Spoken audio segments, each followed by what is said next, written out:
I'm me, the stylist, no scam and not style me. From the market to the farm to the office, money talk is everywhere. But are you making sense or nonsense? The Bank of Jamaica brings you common sense with BOJ. Real stories, real laughs, and real lessons to help you protect, grow, and manage your money. Mattress savings. At least my mattress, no charge me to sleep on it. Partner plan. Remember last year we needed our payouts early? But Miss Pam gave it to her cousin first. Or a sketchy loan flyer. Electrifying deals. See why making the right financial choices is pure common sense. Brought to you by Bank of Jamaica, empowering everyday Jamaicans one episode at a time. Grandpa, it's 2026. You can't keep hiding all your money in every single pocket forever.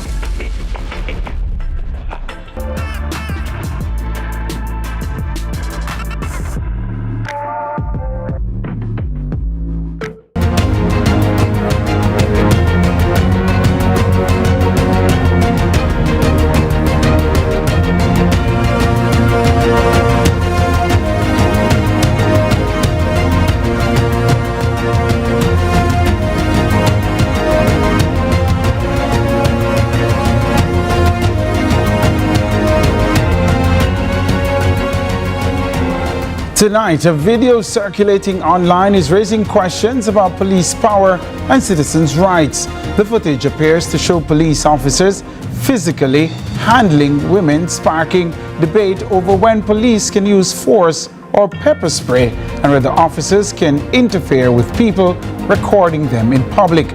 We'll hear from a human rights advocate, a women's rights advocate, and a political commentator.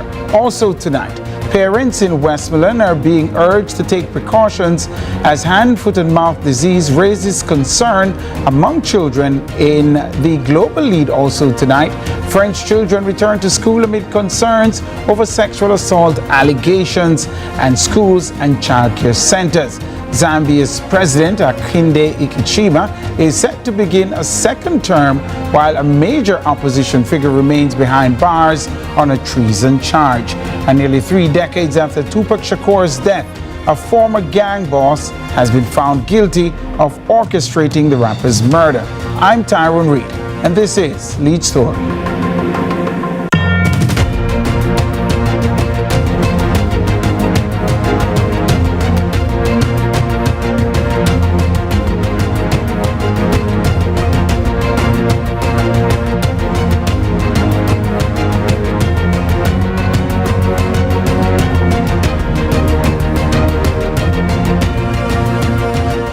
Thank you so much for staying with us inside Lead Story. Again, I'm Tyrone Reed. Now, a video that has been circulating, making the rounds widely on social media that you'll see now on your screens has reignited questions about police conduct and the rights of members of the public during police encounters.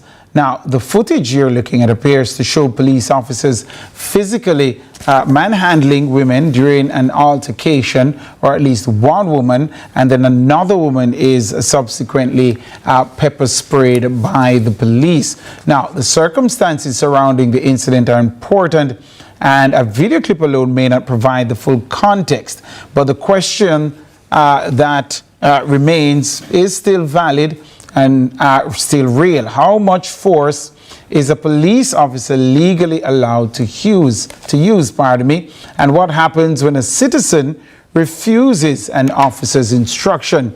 Can police pepper spray someone who is recording them? And where does a citizen's right to document police activity end and an officer's duty to maintain order begin? Now, to discuss these issues, we're being joined by Mikkel Jackson. She's the Executive Director of Jamaicans for Justice, JFJ. And we also have with us Joy Crawford, the Executive Director of Eve for Life. We are hoping to be joined by Dr. Nadine Spence, political commentator as well. Top of the evening, we have Dr. Spence with us, I'm being told, by my producer. So top of the evening to all of you. Welcome to Lead Story. We're not hearing you. Apparently your mics are still muted. Thanks for having me. Indeed. Are you hearing? Yes, we're hearing you. Great. All right, so... Are you hearing me? All right, let me begin with you, Mikhail. First of all, have you seen this video? I saw snippets of the video as well as some of the commentary online. And your thoughts? You know, the first thing that jumped out is that you have 3 male officers, from what I gleaned, trying to secure a female. And it's important, as you correctly outlined earlier, Tyrone, that the viral video alone does not replace a full investigation. But certainly it should trigger one based on some of the commentary and the number of officers that were involved. But without speaking on the specifics of the video, one of the things we have to always remember is that our own use of force policy and certainly international standard would speak to any force at all being used, not just lethal force, no, any force at all being utilized must be necessary, lawful, and proportionate to the specific circumstances that are at play. And I think that is where I believe persons ought to be looking into. Regarding vulnerable groups, that's a conversation I hope we have through the interview, because certainly women, children, people with disabilities, they require certain care based on their vulnerabilities. And that's something that we cover in our training with law enforcement as well. All right. We have, so Michael Jackson, one of the things that jumped out at me there, and I'd love for you to respond to this, because I'm not certain this is codified in any law, but there is this understanding that, for example, if a woman is to be searched, that it has to be carried out by a female police officer. Is there any truth to that, first of all, in law? And what do you make? Do we have to treat with women who may be accused of resisting arrest differently than we treat with men, particularly when it's men who are involved? Well, I think the first thing to point out is that there's no such requirement in law, but based on JCF's own standard of practice and international practice, what we advise is that officers must use extra care with women, children, older persons, persons with disability. And when it comes to searches and any close physical contact with women, then ideally that should be done by a fellow female officer where such a person is present. Even when you're going through the airport and you're to be searched, you realize that it's a female who will be searching another female. And that's just international best practice because of the vulnerabilities that would be at play in that respect. One of the things is it codified in law, or is it just an understanding? No, not in law. It's based on the JCF's own policies and international best practice. All right, but you're saying one of the things that we need to? Also, to the question that you asked about use of force when someone is being arrested, if it is, this goes regardless of the sex. If it is that someone is resisting arrest, then reasonable force may be used to arrest that person where it is lawfully being done.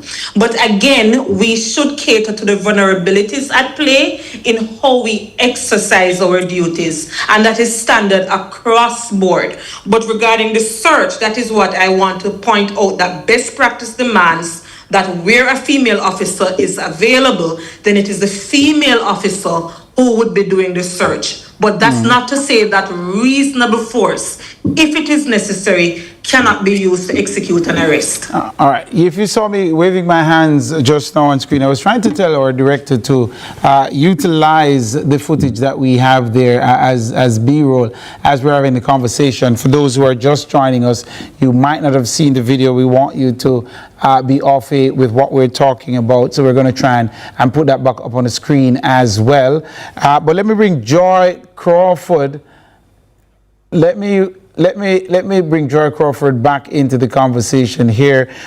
Joy Crawford, you've seen the video, and I'd love to hear your take on it as a women's rights advocate. Thank you very much. So Michael has set the foundation for my own thoughts. I think one of the things I want to start with is the role of the police. I think we have to understand that the role of the police, I mean, it's in the motto to serve and to protect. But there's an element that we see every day that there's a need to punish and to carry out the punishment in the work. And there are other parts of our justice system that has that responsibility. So the tone, the approach that is happening is really very problematic. I think in terms of women in general, I mean, there are many international conventions and commissions that we have as a country signed onto, which is another conversation, because there's a state obligation to protect and to respond to women not being exposed to violence.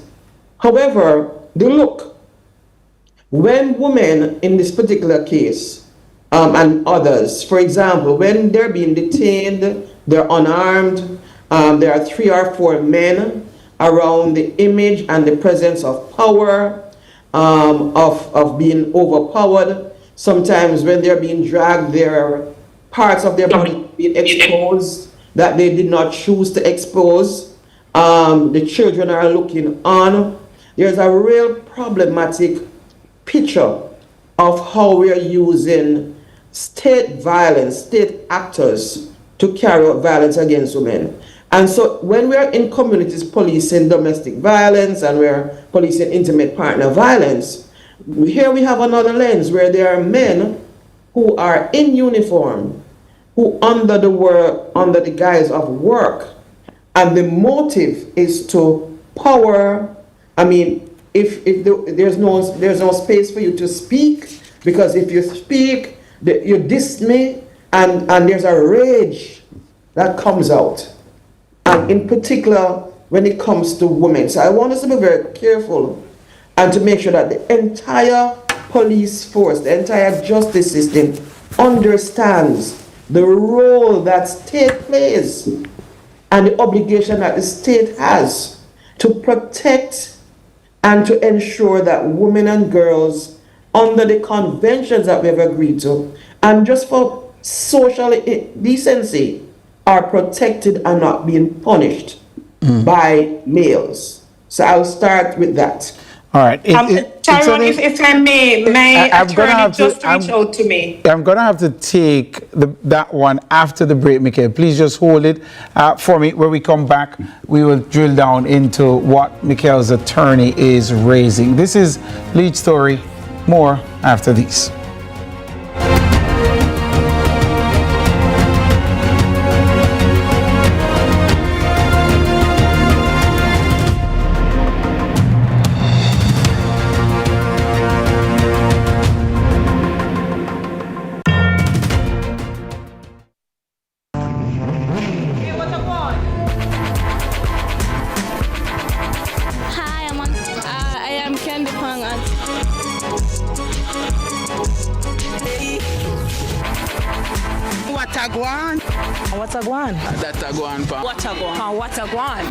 Watagwan.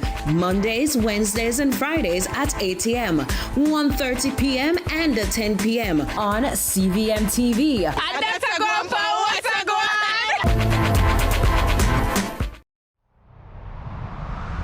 So get up and unite for your team. Give the best we've got. It's how we every preach, every part, every deal, every wicked, every soul. And the heart and soul and passion, and the culture, Caribbean flows.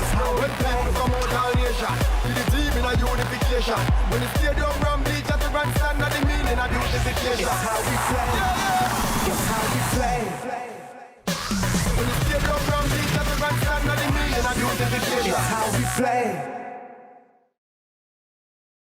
Walking on the Word with Apostle Professor J. Andrew Scott every Sunday morning at 9:30 a.m. Hallelujah. And then you have some people now where you look forward for them. They bring a joy to you. They make you laugh. When you see them, they make you give you a good vibe. And them people that you want around you, man. Hallelujah.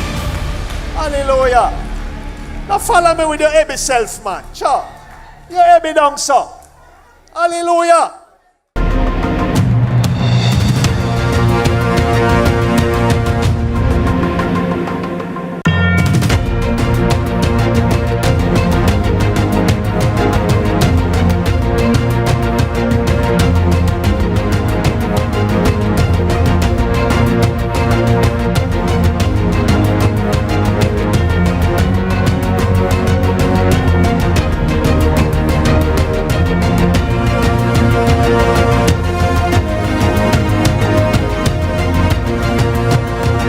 Staying with us right inside Lead Story, we're talking about police excesses, but with a nuance this evening. We're talking about this whole business of how should the police go about arresting women, in particular in cases if they are resisting arrest. We have an all-star cast with us of women's rights champions.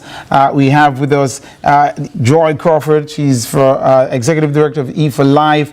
JFJ Boss, Michael Jackson is with us. And we haven't heard yet from Dr. Nadine Spence. She's a political social commentator as well as an academic. She's with us. I want to go to Dr. Spence, but before we went to the break, Michael Jackson, you did say your attorney reached out to you and you wanted to put something on the record? Thank you so much. The attorney clarified that actually under the Constabulary Force Act, it does say that where the search of a person is being done in like cordons and curfew operations, it must ensure that the female shall only be searched by another female. So it does move beyond the force order and the use of force policy to also be in statute. But just want to clarify that obviously an arrest can also be done regardless of the circumstances, especially in operational matters by a male officer.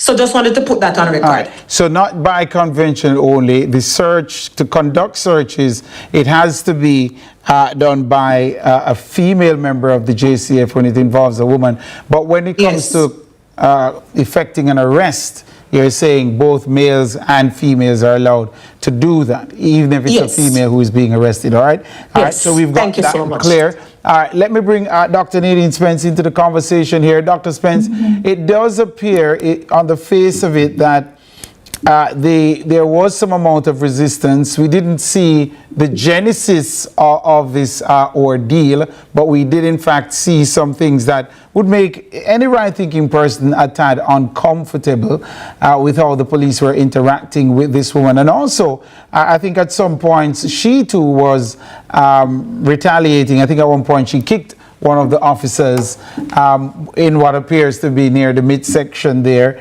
What should really happen here, Dr. Spence? And how do we improve these interactions with members of the police force? I mean, I think one of the things that in engagement between men and women that men ought always to be careful about is that the use of power with women has to be navigated carefully, especially physical power and physical force. So I think in a situation like that, police officers are engaging a lone woman.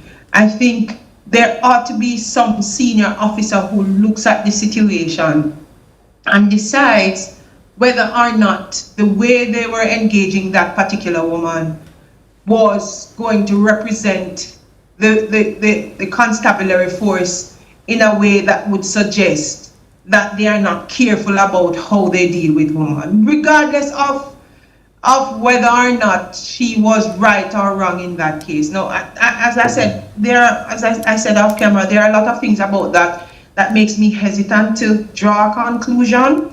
One, because women also break the law. Women resist arrest. And when women break the law and resist arrest, then they have to feel the full force of the law. But the question is, how does that force look when it is being executed upon a body?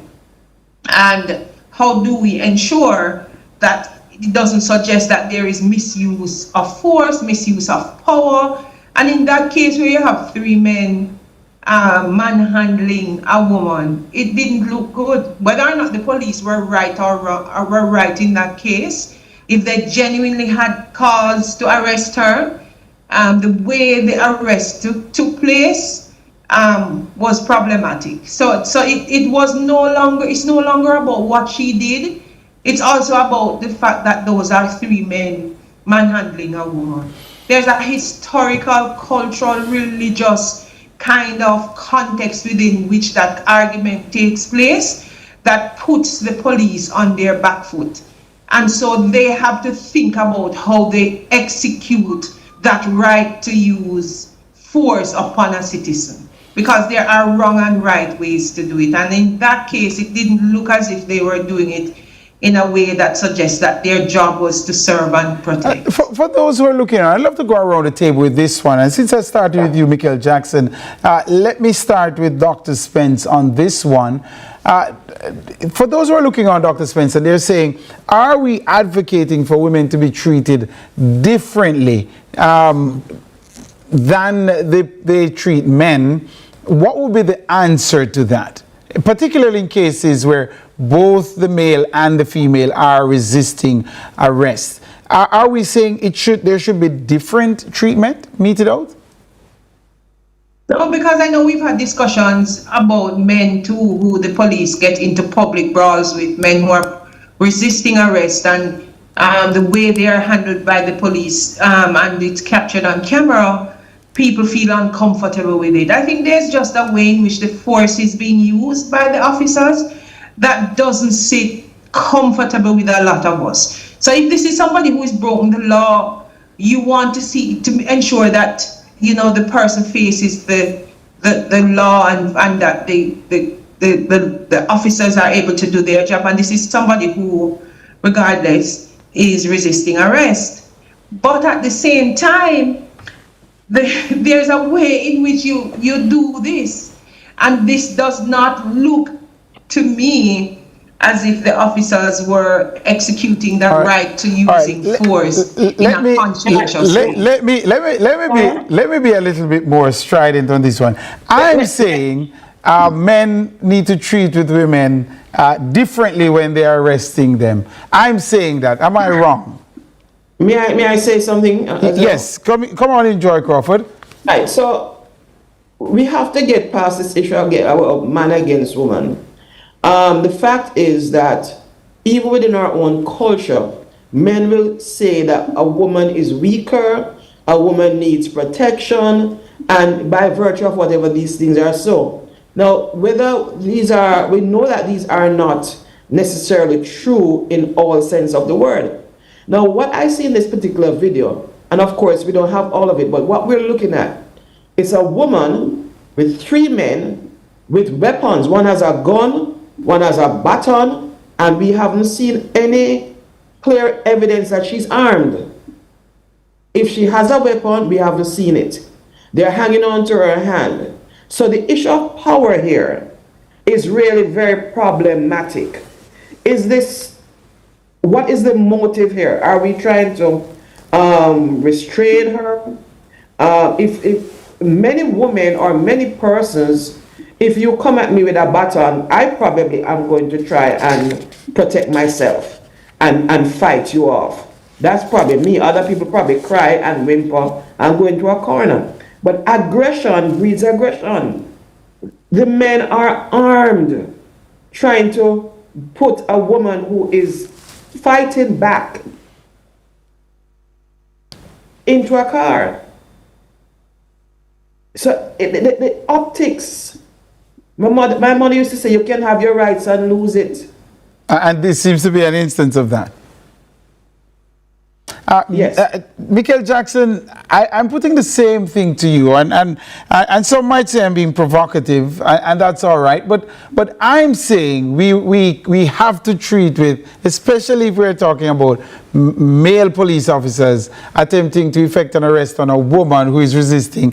Tyrone Reed, I'm saying it cannot be done in the same way as you would a man in terms of the use of force. I'm saying that. Am I incorrect? You know, Tyrone, I think you've interviewed me long enough to know I will not give you a very straightforward answer because I try. I think everything, we have to always take a nuanced approach. So take, for example, this woman was armed. A gun is a gun is a gun.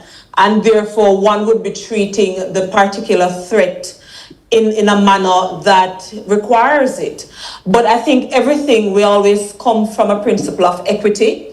Even as women leaders and as advocates for women's rights, we speak from a place of equity to understand that depending on who is being arrested, then how we exercise our duties will consider that naturally into play. So I go back to vulnerable groups and why even the law would speak to the matter of how search is executed, because we recognize it's a vulnerable group and there are certain things that one have to consider. Similarly, if you're interviewing a child, then you would take a particular approach. If you're arresting a child, similarly, you will take a particular approach.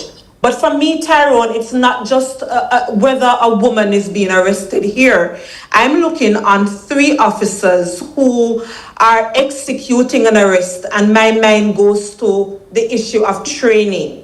The JCF, rightfully so, they have spoken extensively about the increased training. And then we start asking ourselves the question, does that video give us the confidence in that training and how we want the JCF to execute its duties when it comes to clear use of de-escalation, how to quickly execute an arrest where there is no subsequent harm to the officers or to any bystanders. Absolutely. That is what come to mind for me when I watch the video, not so much on the sex issue. I give the last word to Dr. Nadine Spence. And if we can just roll that video to the point where the pepper spray incident took place, I'd be grateful. But she's recording, we're not seeing anything more than her recording. She's probably close to them. And then he takes the pepper spray from one of his colleagues, and then he pepper sprays the woman recording the incident, Dr. Spence. Certainly, that could make anyone feel uncomfortable as well in terms of being okay with that kind of response from the police. Do we need clearer guidelines as it relates to the use of pepper spray and these things? And to be honest, I can't speak specifically to the guidelines to see the adequacy of them. I think that situation tells me that it was a high-stress situation and perhaps the officers were acting outside of their training.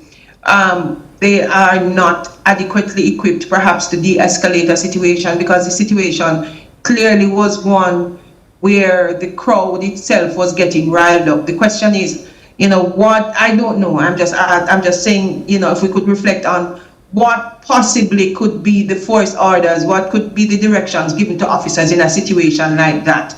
How do they de-escalate? How do they treat with a situation so that they do not have citizens responding to them in that way, or they themselves treating citizens that way? I don't think that this situation was handled well. I haven't seen the precursors, of course, but what I've seen coming up to the last part of it suggests to me that the officers were overwhelmed and didn't know what to do and couldn't handle the situation well.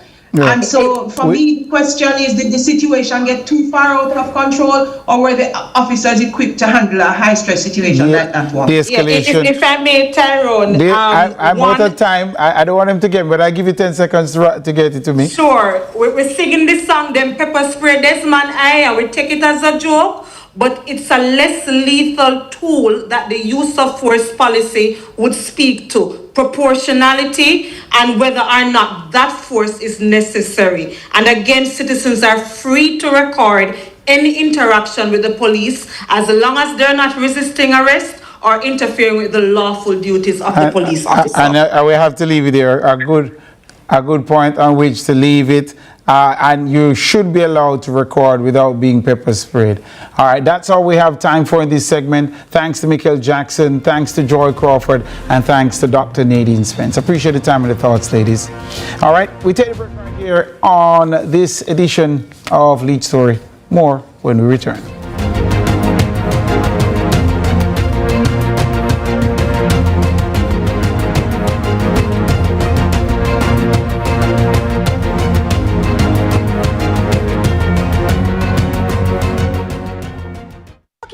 With Apostle Professor J. Andrew Scott every Sunday morning at 9:30 a.m. Hallelujah. And then you have some people now where you look forward for them. They bring a joy to you. They make you laugh.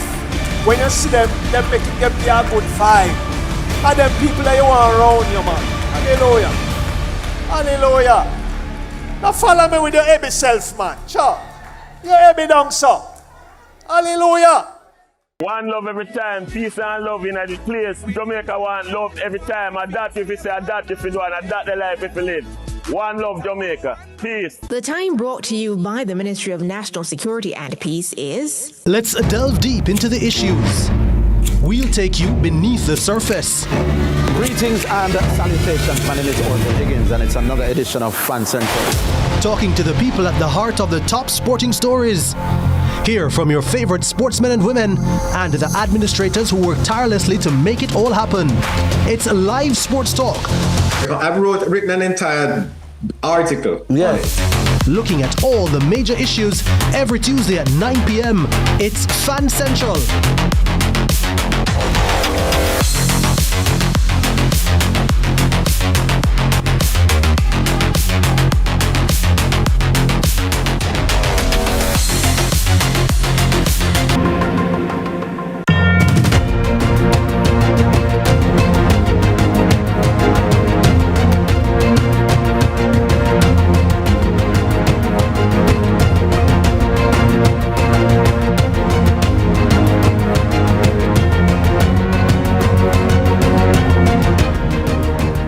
Thanks so much for staying with us. Now, parents are being urged to take steps to protect their children from the spread of hand, foot, and mouth disease. The viral illness is common among young children and can spread rapidly, particularly in settings such as schools, daycare centers, and other places where children come into close contact. Now, health authorities are therefore urging parents and caregivers to pay close attention, they say, to symptoms and practice good hygiene. Join us to discuss the situation in Westmoreland is Gerald Miller, Parish Health Promotion and Education Officer with the Westmoreland Health Department. Mr. Miller, top of the evening to you. Welcome to Lead Story.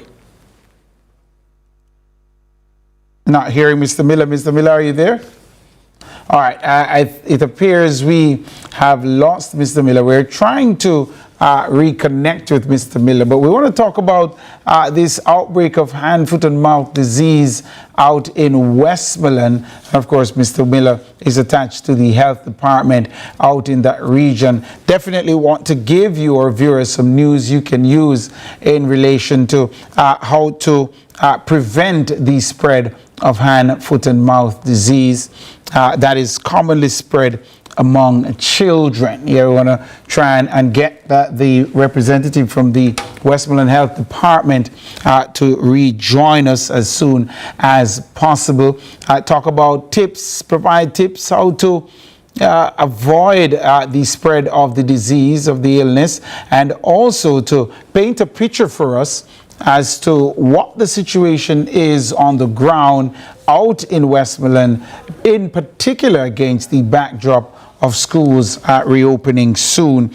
And of course, as you heard there in that introduction we gave you, among the places that this illness tends to spread rather rapidly is when children are gathered together in close contact in places such as schools, daycare facilities, and the like. So we're working hard to try and get back in touch with Gerald Miller. He's the Parish Health Promotion and Education Officer out in Westmoreland, the health department out in Westmoreland. Of course, one of the parishes recovering from the passage of Hurricane Melissa. So we're being advised that Mr. Miller is having some internet issues, and so we are having a little difficulty connecting with him. Perhaps we can try to reach him via the phone lines, but we're waiting to reconnect with Gerald Miller. He's the Health Promotion and Education Officer for the Westmoreland Health Department. We are being told there's an outbreak of hand, foot, and mouth disease in the parish. I want to also find out if the conditions left behind by the passage of Hurricane Melissa, whether or not those conditions have worsened the situation and the management of it on the ground. As you see in that insert on our screen, we're showing you what it looks like, what it looks like if a child is afflicted with hand, foot, and mouth disease. And I'm no medical doctor, but based on my memory of reading up on this particular disease, I think it more is a threat to children than it is to adults. And so that's one of the things we're going to ask Mr. Miller to confirm for us. I gather adults might be carriers of this particular ailment, but not necessarily suffer the effects that children suffer when they are afflicted by this particular malady. And as you can see, there are bumps on the hands. I gather it might appear around the mouth as well. Yes, and I think we are being joined successfully now by Gerald Miller, the Parish Health Promotion and Education Officer. And I'm going to stop all of my talking and allow the experts to tell us a bit more about this disease and what's happening on the ground out there in Westmoreland. I think he's with us. Gerald Miller, top of the evening to you. And we're happy that you're here. And I'm certain the folks in TV land want to hear less of me. I think my team is asking you to center yourself in the frame there. Yes. So one, is that better, or do we need to have him? Yeah, let's work with him. Come on in, Mr. Miller. All right, yes, Mr. Miller. Good evening to you. Good night, everyone. And thanks for the invitation to share in this afternoon's program. As you might have heard, the name is Gerald Miller, the Parish Health Promotion and Education Officer at the Westmoreland Health Department.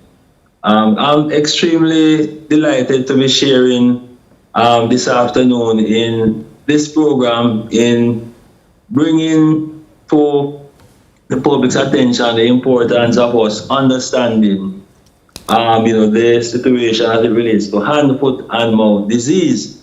And one of the things that we must make a distinction with is the difference between foot and mouth and hand, foot, and mouth. Oh. Because I have, in one of the clinic sessions that I had, when I was trying to elicit from the members, the participants in the clinic, as it relates to what they think hand, foot, and mouth is. And one of the persons said that it's something that you get from animal.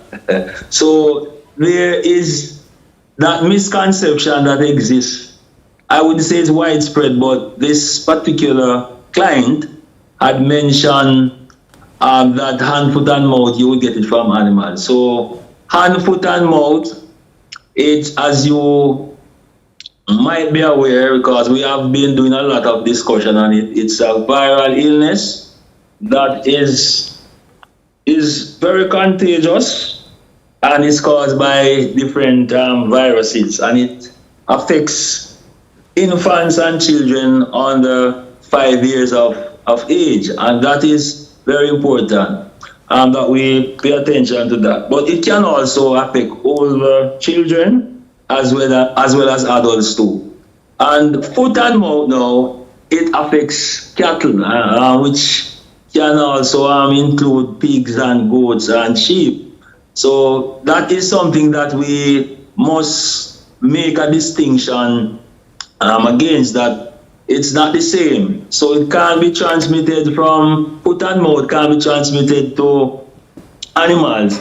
And foot and mouth can be transmitted from animals to humans, and hand, foot and mouth can be transmitted from humans to animals. So that is something that we need to understand. One of the things that we have been doing, and we had a webinar since morning, is to build the capacity of our stakeholders, including our daycare operators and our early childhood institutions, to get the stakeholders to understand what is hand, foot, and mouth. So we want them to, one, recognize what is hand, foot, and mouth, to recognize what it is, and also to prevent it, and also to have protection. How do we protect the children from getting complications as it relates to that? Well, let me see if I can jump in here, Mr. Miller. Yes. All right. So adults can adults be affected by this? Did I hear you say that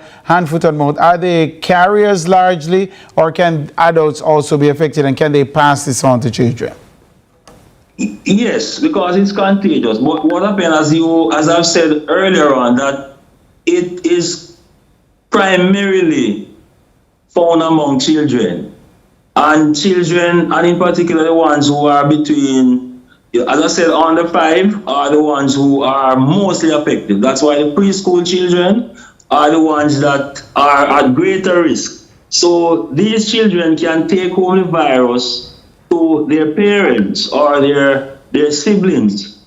So that's why we have to pay keen attention to the age group that is mostly affected by hand, foot, and mouth. And one of the things too that we also have to pay attention to, it is normally common between March and June and between September and December. So we are going into the period now, we are in the period when we tend to see cases of hand, foot, and mouth. And that's why we are on this crusade to build the public awareness. So what we want our stakeholders and our parents in particular to recognize, that we want them to be able to recognize the symptoms of hand, foot, and mouth. And one of them, which is fever, loss of appetite, sore throat, a feeling of being unwell, painful sores in the mouth. And as a result of the painful sores, sometimes the children might not be able to drink or to eat.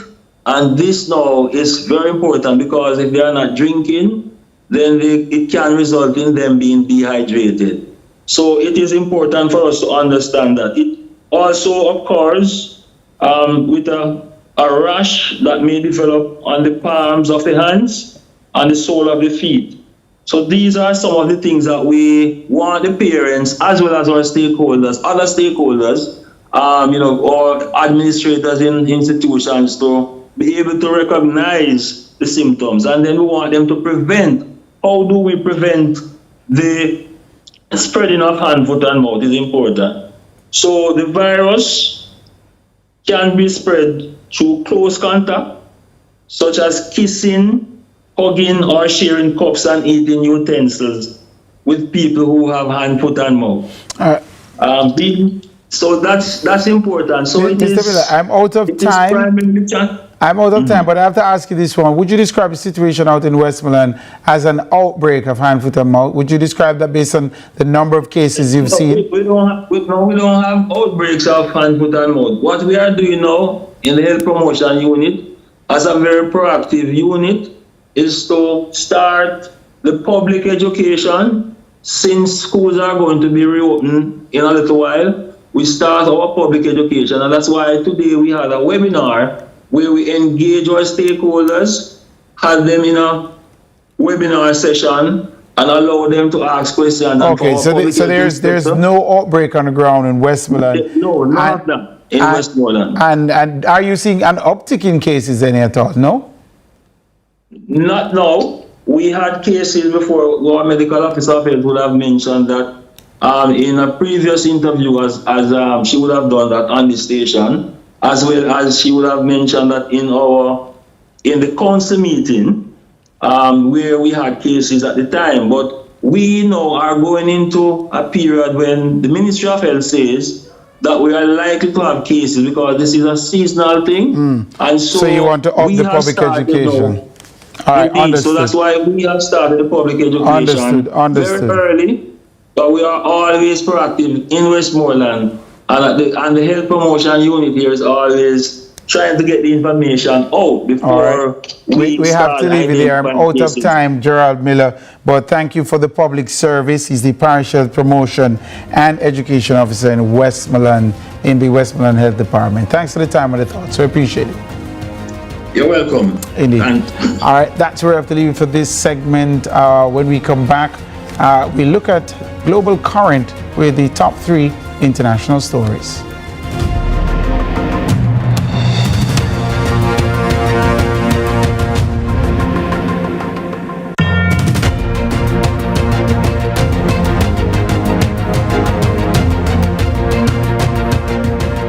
Time to get this party started. Cricket played.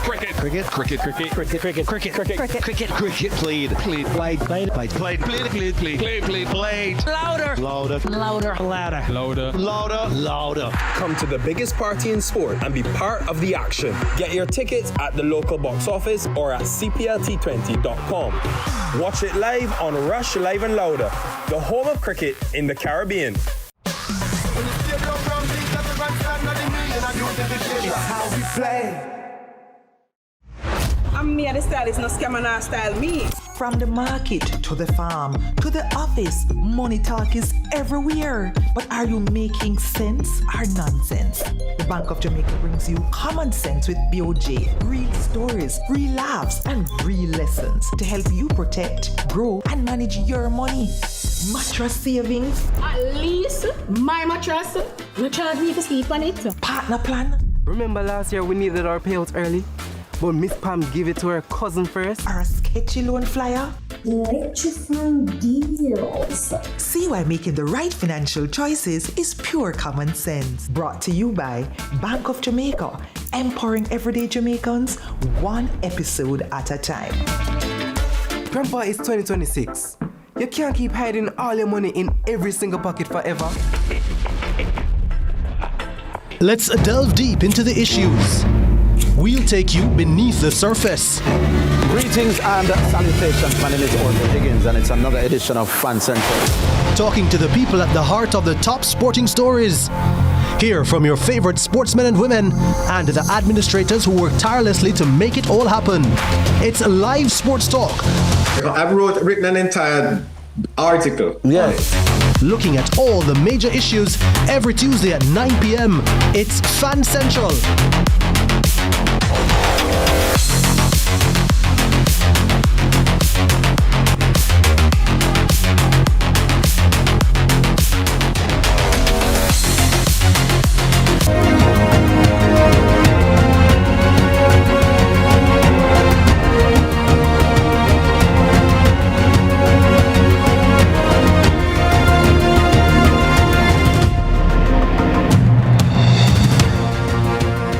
Welcome back to Lead Story. Time now for the global current. 3 stories from around the world that deserve your attention tonight. Story number 1, France's children are returning to school today, September 1st, but for many parents, the usual back-to-school concerns about uniforms, books, and transportation have been replaced by a far more serious question: are their children safe? Months ago, reports emerged of hundreds of allegations of sexual assault and rape involving monitors working at schools and childcare centers in Paris. The monitors are employed by local authorities to provide supervision before school, during breaks, and after classes. The allegations have left parents demanding stronger safeguards and assurances from the French government. The issue is particularly sensitive because these are adults who are expected to care for and protect children when their parents are not present. The question now is whether the system has done enough to identify risks, protect children, and hold alleged perpetrators accountable. Let's take a look. The start of a new school year is typically a time of nervous excitement. This year, however, French parents had extra cause for concern. On Monday, a former school monitor appeared in court of suspicion of sexually assaulting 9 students, aged 6 to 9, at a school in Paris's 15th arrondissement. It was just one of many cases in France's child abuse scandal that has weighed on parents for several months. To think that I dropped my son off there for 3 years, 3 long years, while there were 2 predators there is difficult. The pain is unimaginable. In May, a poll by French media found that 86% of parents feared their children could be sexually assaulted at school, as a string of allegations was emerging across hundreds of elementary schools and daycare centres. In Paris alone, more than 200 criminal investigations are currently underway, and over summer, another 22 reports were filed with the District Attorney's Office. The government has been trying to address the problem and will send a questionnaire that includes a section on sexual abuse to all students in November. The responses will be initially anonymous, but they will have the option, if they wish, to provide their first and last names in order to meet with a trusted adult. In the meantime, the City of Paris has implemented a policy of systematic and immediate suspension of employees in the event of a report. According to a study from 2023, approximately 160,000 children are victims of sexual abuse each year in France. That report there from France 24. Now, the French case is also a reminder that child safety does not end at the classroom door. The people entrusted with children during school hours, after-school programs, and childcare must be subject to appropriate screening, supervision, and accountability. Now to story number 2. Zambia is marking a political milestone today with President Hakainde Hichilema, being sworn in for a second term in office during a ceremony in the capital, Lusaka. But the inauguration is taking place against the backdrop of political tension. One of the country's main opposition figures, Brian Mundubile, remains behind bars in a maximum security prison. Mundubile has been charged with treason, one of the most serious criminal allegations that can be brought against the person. The contrast is striking. While the president prepares to begin another term, a prominent opposition figure is confined to prison.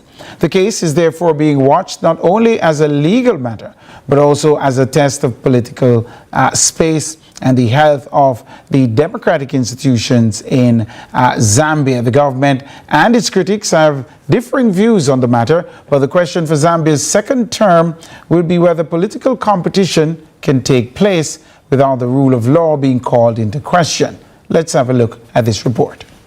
Zambia's main opposition leader, Brian Mundubile, was detained on Thursday, accused of planning an armed insurgency to disrupt the general elections in August. He's been charged with treason, along with running mate Makebi Zulu. I did meet Mr. Mundubile during the warn and caution process. Yes, I also had the opportunity to meet his running mate, Mr. Makebi Zulu, as well. They were in positive spirit, and obviously they're looking forward to the process running. Mundubile finished second in the polls with 38% of the vote. But he says the electoral process was tainted by intimidation, arrests, violence, and irregularities. President Hakainde Hichilema, who won a second term in the poll, and his UPND party have denied that accusation. They say the arrests are not politically motivated. The day after the vote, security forces raided a property in Lusaka, the government says was linked to Mundubile killing a former cabinet minister. And now story number 3. After nearly 30 years, there has finally been a conviction in the murder of one of hip-hop's most influential figures. Former gang boss Dwayne Keefe D. Davis has been found guilty of orchestrating the murder of Tupac Shakur. The jury found Davis guilty of 1 count of murder with a deadly weapon in connection with the drive-by shooting that killed Shakur in Las Vegas on September 7th, 1996.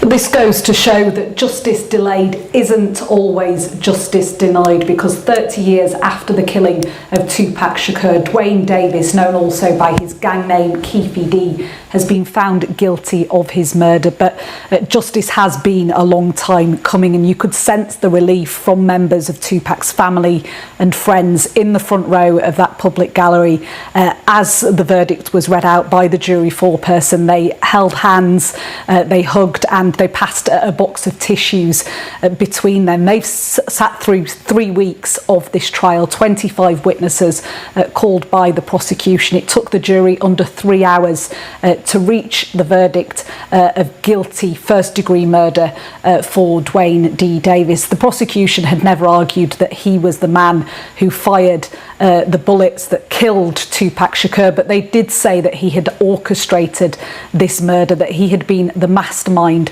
of this crime. And it was Dwayne Davis's own words in the end that counted against him. The police had long suspected him of having a role in Tupac's murder, but they were convinced to reopen the case into this crime by Dwayne Davis's own